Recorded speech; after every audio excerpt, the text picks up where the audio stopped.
Ikaw ba yon? Oo. Saan naka-hold ang mister mo? Sa terminal, ay sa ano daw po, sa fourth floor daw po sir. Sa Philippine Airlines daw po sir. Oo. Kailan pa? Yung 17. Yun, 70. Nag-overstay po siya, kaya nag-blacklist ko. Pero last year po, binayaran ko na po. Saan ka nagbayad?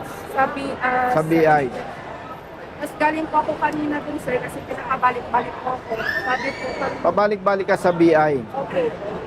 Yung na nga po po natulog sa labas ng kasi Sa labas ka natulog? yung po sa may guardia po. Kasi pag-uwi pa po ako ng La Union sa Marata po. Kasal ka sa kanya. Saan kayo kinasal? Sa Rosario, sir. Saan? Sa Rosario po. Rosario, La Union sir. La Union. Mayaran ko po na lifting blacklist po na sir. Noong October 2024 Magkano? po. 50,000 pesos. Marami po yun sir. 100 plus po yung binayaran ko po sa kanila. Iba-ibang resibo. Yes po. Sige. Sige po.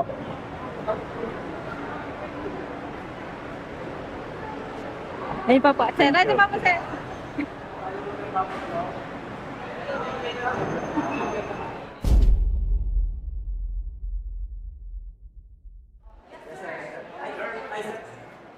Ay, yung ano, yung may ano si Sir, yung ano, yung sa foreigner na ano, yung Naka-hold sa 4th floor. picture po. Sige. Brother, good afternoon. Ingat. Thank you, ah.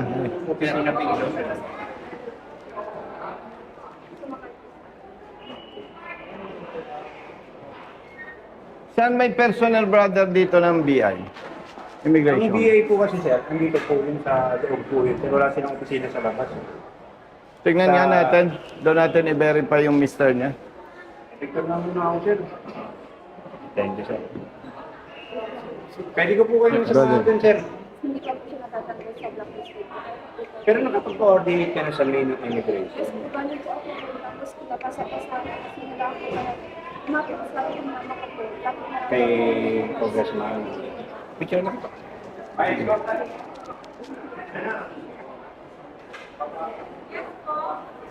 Thank you, sir. Kong. Tama po, Kong. Hindi, sandali. Standby.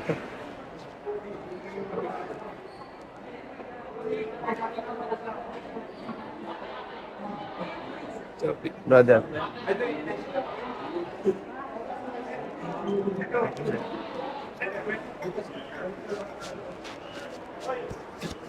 Picture lang, sir. Labas natin. Thank you, bossing. Salamat po. Kami po terminal sir. Ay, good afternoon. Pinay siya. Okay. May information siya na na-hold yung kanyang mister. Kasal siya. ng asawa niyo? Muhammad po. Muhammad Izeldin Sid Ahmad po. Ibrahim. Ito, Mohamed Isaldin. Blacklisted po siya. May mga receipt siya dito na inayos niya, binayaran niya, brother. Brother, excuse me for your information lang, public service. No, naka-record tayo ha. Ang gusto nating malaman, anong status niya ngayon? Sir, ang sinusunod po natin as protocol po dito, kung ano po yung nakalagay sa database namin. Kung dumating po ng June 17, blacklisted pa po, ibig sabihin, hindi pa po lifted ang ating yung blacklisting niya. Ang only the commissioner po ang makapag Yes. ano po. Oo. So mag-iintay po tayo ng order from the commissioner, and then sila na po mismo ang maglilip doon para po matanggal dito. Naintindihan ko, kaya nga ako nag-check dito kung nandito. So, based on your data, Yes. nandito yung tao. Pwede bang bisitahin namin? Kailangan po natin ng ano po, escort po sa airline.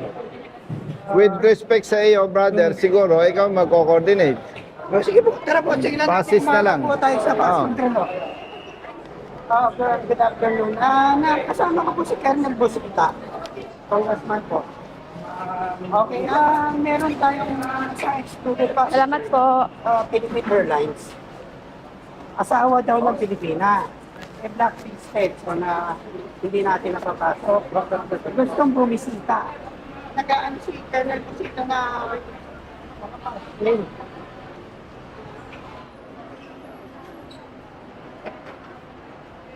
Yes, sir. Good afternoon po. Nandito po kayo sa Terminal 1 ngayon. Si Colonel Busita. Nandito po sa Terminal 1, ina-assist na asawa ng isang excluded passenger. Nag-aano po sila na makapasok po ngayon dito sa atin sa Terminal 1. Kahit lang doon lang po sa opisina po.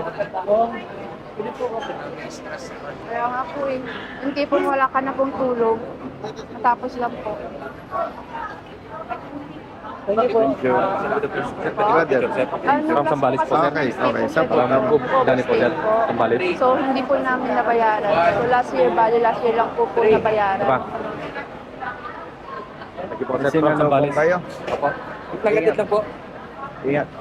Okay, sir. Okay, sige. Okay po. With my wife po.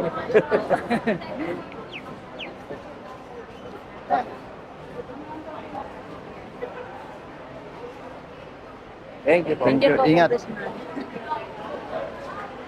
Sabi po ni KM Arlen, pasama na lang daw po tayo sa opisina ni General Manager Lito Alvarez kasi sila lang daw po ang po pwede mag-approve, wala po sa... Okay, sige. Sasama na lang tayo.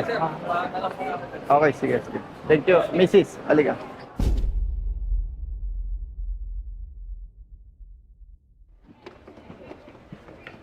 Nag-aalala yung Mrs. Sinong pwedeng makausap namin? Sir, wait lang po sir. Inform ko lang po yung secretary. Sige. Kailangan po si Gil. Sir, Sige, mabilis lang kamo. Thank you. Brother, good afternoon. Meron kasing lumapit sa akin, kababayan natin, Pinay. Kasal siya sa foreigner. Last year, na-hold siya dahil ng blacklisted. So, nagbayad sila, nag-process ng requirement dyan sa BI, sa head office, last year. Itong June 17, dumating yung husband niya, na-hold na naman until now. At hanggang 5:30, ano ba oras na? Aabot pa kami kung pupunta kami dyan.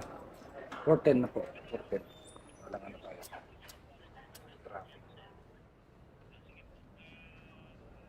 Ganito na lang brother, with respect sa iyo, kasi syempre Friday ngayon, picturean ko yung documents, tapos paki-verify ano bang nangyari, bakit ganun. Thank you ha. Thank you. Okay, bye-bye. Picturean ko.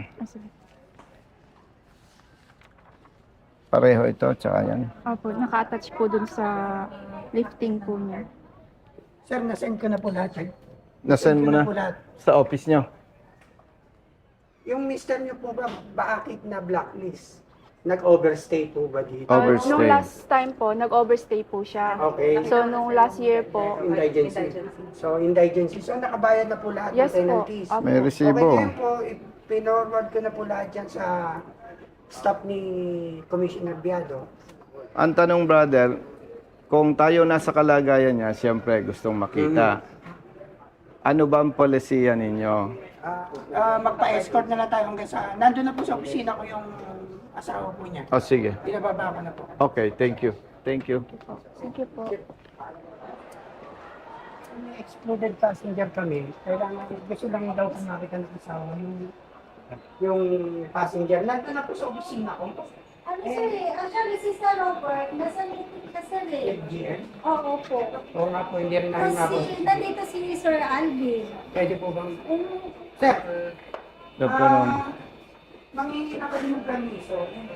Kahit ang nandun na sa opisina ko, pinababa ko na yung pasero, yung asawa ng inay, para lang makita niyang maayos yung asawa niya kasi dumating dito blacklisted so hindi natin mapapasok.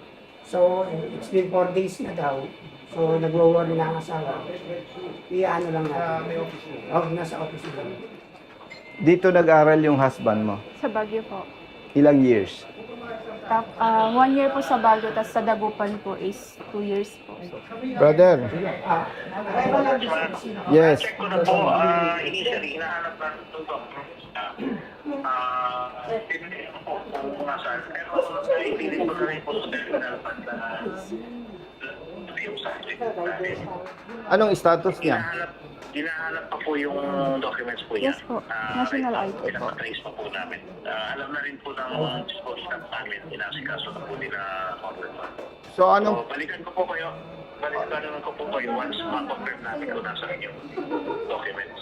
Kasi sa records po namin, wala nang natatransmit sa Office of the Commissioner. So most likely, nasa legal division pa po siya. Tinitrace lang po ngayon. So, anong magiging possibility niyan kung makita ninyo na hindi pa approve po? Tingnan po natin, Congressman, kung nasaan yung papel para doon po sila makapag-assess yung mga lawyers po namin dito sa Okay, Office of the sige. Commissioner. Actually, kaya ito pumunta sa office ko, hindi na malaman kung saan makikipag-usap at kung anong gagawin eh. Oo, kaya kami umeepal. Anyway, hindi mo naman kasalanan yan, ano? Wait ko na lang kung anong advice ng BI. Sige po, sir. Antayin ko lang po yung sa legal po para makita lang nila yung documents. Then, ma-assess nila kung ano talaga yung course of action na gagawin po. Okay, please. Okay, sir. Sige po. Okay, bye-bye. Bye-bye.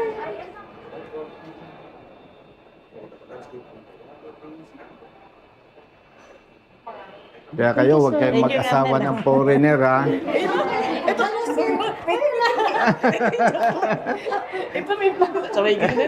Bye-bye. Thank you. Brother, saan tayo daw? Okay, tama. Sama mo. Brother, pakamay. Muwi na kayo. Ha? Okay, thank you. Pasok tayo, Chief. Third na lang tayo. Boss, brother, mamayat ka, ha? Okay, Ay, sige. dito na tayo sa lalabas na tayo. Brother, Laurente, taga saan ka? Sa Luzon, sir. Layo, ah. Thank you.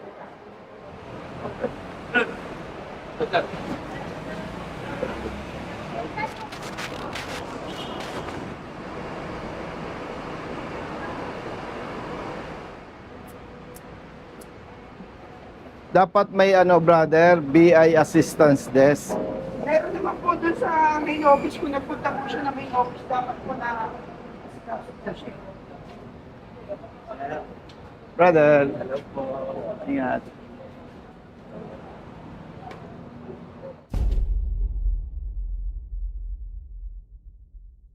Ma'am, si Colonel Busita po, accompanied po niya yung isang asawa ng excluded passenger na ngayon sa exclusion via Philippine Airlines po dumating.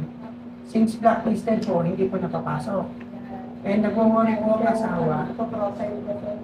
Hindi po, blacklisted po talaga. So, hindi po talaga. Sabi ko si Sir kanina, para wala, marinig namin dito. Ayun, para Okay po. By the way, ma'am, excuse me. Sasali lang ako. Hindi kasi binabanggit niya. Blacklisted siya last year. Nag-comply yung misis. May mga resibo sa BI. Unfortunately, hanggang ngayon, hindi pa deleted sa blacklist. Sinasabi ko sa inyo kasi iba yung dating na blacklisted. No? Oo. Sino po ang Ito yung wife niya. Gusto kong makita para ma-check ko rin kung anong situation ng subject foreigner. Okay, thank you. Chief, with all due respect, banggitin mo pag may nakausap Hindi po, ka. Sir, ang ano po kasi, dito po sinabi ko lang po na kaya hindi po napapasok dahil blacklisted. Hindi ganito. Kanina pa ako nag-observe sa iyo eh. May nakakausap ka sa office, di ba? Pero hindi mo nababanggit na last year pa siya blacklisted, nag-request siya, nag-process, nagbayad, may resibo. Unfortunately, hanggang ngayon blacklisted. Kasi kaya ko lang nabanggit, brother, chief, importante yung complete information. Kasi pag sinabi mo agad blacklisted, parang ang connotation agad nun, questionable itong tao na to. Pero at least masabi natin na last year, nag-process, may documents, may payments, medyo maiiba ang dating. Yun lang ang request ko. Kasi pag sinabi natin blacklisted, kahit ako, pagkausap mo, Sir, Colonel, blacklisted eh. Pero kung mas ma-inform natin yung mga concerned party na ito ay nagbayad, nag-process, hanggang ngayon hindi pa na-lift yung blacklist niya, iba yung, kailangan alam kasi yung complete information. Yun lang naman ang aking punto on behalf of his wife. Good afternoon. Wait lang, sir. Yung ID na lang po, sir. Tsaka na. Nung nagka-problema ng ganito, Sir, nung June 17 po. kailan po, saan ka pumunta? Doon po sa main po. Sa main? Opo, tinanong ko po doon. Anong kung- sabi? Ang sabi po sa akin, kumuha daw po ako ng SPA para daw po ano daw po yung... Yun po yung pinapirma ko nung June 18 po dito po ulit, sir. Bumalik po ulit Kanino ako dito. pinapermahan? Sa asawa ko po kasi yun po sabi sa immigration po. Tapos So, bumalik nakaharap po mo ako siya? dito. Hindi po nila inalaw. After nun, anong nangyari? Ano po, edi pinasis ko po ulit tapos pinagawan po ulit ako ng SPA na representative po ako. Tapos bumalik po ulit ako doon, sabi po sa akin, balik ka ng Friday para to follow up daw po. Edi bumalik po ako kanina. As nag-attend na po ako doon na hanggang magbukas po. Tapos nung sinabi ko po, sabi niya hindi pa daw po siya napaprocess. Sabi ko naman po, last year pa po yan. So, ibig mong sabihin, walang malinaw na sinabi sa'yo sa Bureau of Immigration? Wala po. Nung umakyat po ako ng commissioner po, Office of the Commissioner. Opo, pinasa po ulit ako dun sa taas po. Tapos nung pinakita ko po yung document po, sabi po niya, ma'am, pulin mo to, sabi niya, punta ka, mag-request ka ng SPA. Yun po yung ulit yung ginawa ko po, pumunta po dito sa airport po. So, hindi lang 4 na beses. Hindi po. Taga La Union ka. Yes, sir. Rosario po. May kamag-anak ka dito sa Manila, Sa Cavite po. sa Cavite. So, ibig mong sabihin, naku, La Union.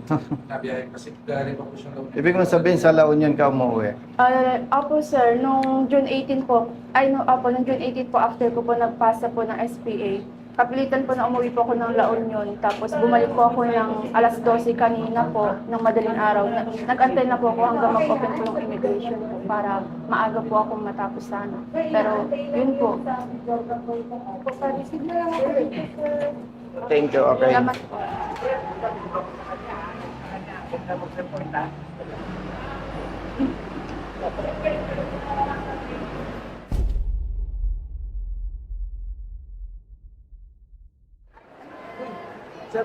Hello. Thank you. Ay, thank you. Hello po, sir. Thank you. Sir, dali pa, picture pa. Kasi, bro, saglit Sir. Ay po. Kakababa lang namin, sir. Opo, sir. Saan kayo galing? Sa Sydney, Australia, sir. Isin mo lang, sir. Congrats ha, congrats ha. Hi, ma'am. Thank you, ma'am. Thank you po, sir. Thank you. Ingat. Boss, salamat. Okay. Thank you ha. Brother. Oh, sige. Pero kailangan po. Thank you. Thank you. Kukunin lang natin yung ID. Okay, sa plus control na big. Salamat ha. Yes, sir. No problem, sir. Okay. Brother, good afternoon.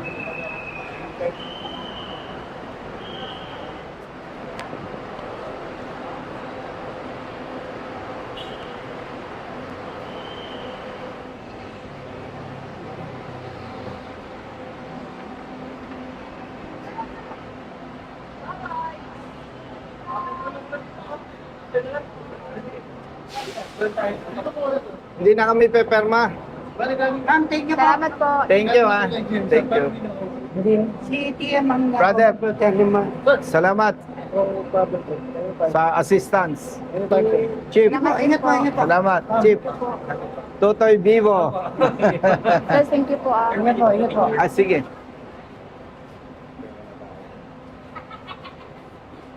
Thank you, sir. Thank you, sir. Ayos po. Thank you, sir. Solo ba? Sa La Union may pupunta. Yes po. Daw yun po talaga siya. Thank you po. Thank you po. Thank you po. Thank you po. Thank you. Pangasinan po kayo? Saan po, sir? Pakakilala niyo yung pinsan ko po. Thank you po.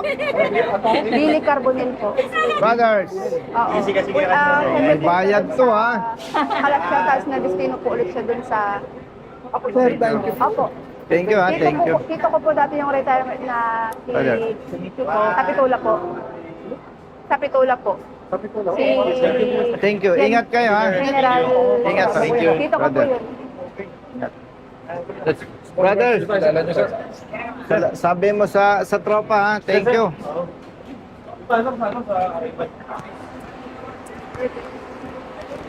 Brother, thank you. Thank you. Thank you sa assistance, ha? Snappy. Thank you. Let's go. Thank you.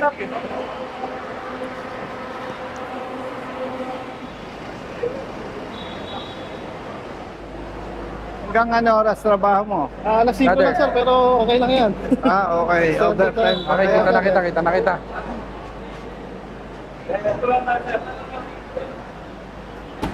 Parating na ako. Sige, sige. Hintayin na lang.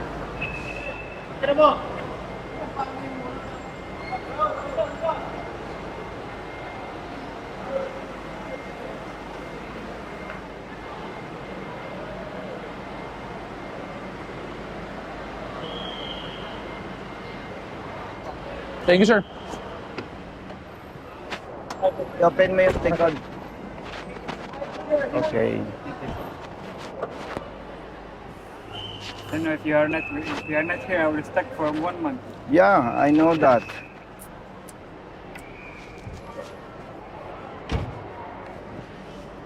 Sir, thank you, sir. Thank you, sir. Thank you, sir. Thank you, sir. Thank you po. Magandang araw po sa ating lahat. Narito po tayo ngayon sa Pasay. Labas ng NAIA Terminal 1. At ito pong ating kapatid na si Brother Mohammed Ibrahim. Yes, bro. Yes. Ay husband nitong ating kapatid na Pinay. At base po sa documents noong 2024, na-hold na yung ating kapatid na si Mohammed. Yes, po. Dahil nasa blacklist siya. Nasa blacklist, ibig sabihin, mayroong document siguro na kailangang makomply. And according to his wife, siya ay nag-aaral sa Pilipinas. Yes, bro. Mga more or less how many years? 3 taon po.